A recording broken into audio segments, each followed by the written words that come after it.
Hello and welcome back to This Retired Life. If you're keeping an eye on your eligibility for the age pension in 2026, there are some important updates that commence from March the 20th for the income and assets thresholds. Each year, Services Australia adjusts these thresholds to reflect changes in the cost of living, and in March 2026, the income and assets limits will increase slightly for those wanting to access a part pension, potentially allowing more people to qualify. The financial thresholds for the income and assets test for the age pension in Australia are as follows. For singles, the threshold for a full pension is $218 per fortnight, which means you can earn up to $218 per fortnight before your pension is affected. For each dollar you earn above this threshold, your pension will be reduced by 50 cents. For couples, the threshold for a full pension is $380 a fortnight combined, which means that you and your partner can earn up to $380 per fortnight before your pension is affected. For every dollar you earn above this threshold, your pension will be reduced by 25 cents. For homeowners, the threshold is $321,500 for singles and $481,500 for couples. This means that if you own your own home and have assets worth less than these thresholds, your pension will not be affected.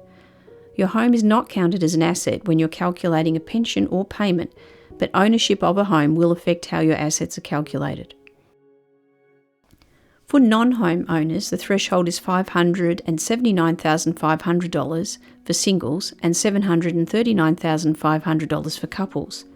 This means that if you do not own your own home and have assets worth less than these thresholds, your pension won't be affected. It's important to notice that these thresholds are subject to change, and the Australian Government regularly reviews and adjusts them to reflect the changes in the cost of living and economic factors. Even if you can't access a full pension, you might still be eligible for a part pension. The asset limit for a part pension is slightly higher for both home owners and renters.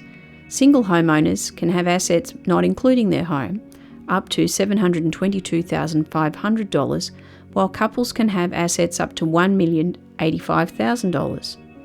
Single non-homeowners can have up to $980,000 or $1,343,000 for couples. If a couple is separated due to illness, the rate is slightly higher at $1,282,500 for homeowners and $1,540,500 for non-homeowners. Receiving a part pension also has the advantage of allowing you to hold a Pensioner Concession Card, which gives you access to a range of low-cost saving benefits like cheaper medicines under the Pharmaceutical Benefits Scheme. You might also want to investigate the work bonus rules. If you're pension age or over and get certain payments and want to keep doing some work, the work bonus lets you earn some more income without reducing your pension. It's only for work that requires some form of effort. You can use your Centrelink online account through MyGov to see what's available to you and to check your current balance. If you'd like to see the official figures or use the pension eligibility calculator, head over to the Services Australia website. We recommend that with any financial information, if you're at all unsure, it's always best to get information from the source or someone trained in financial advice who will be able to take your individual circumstances into account.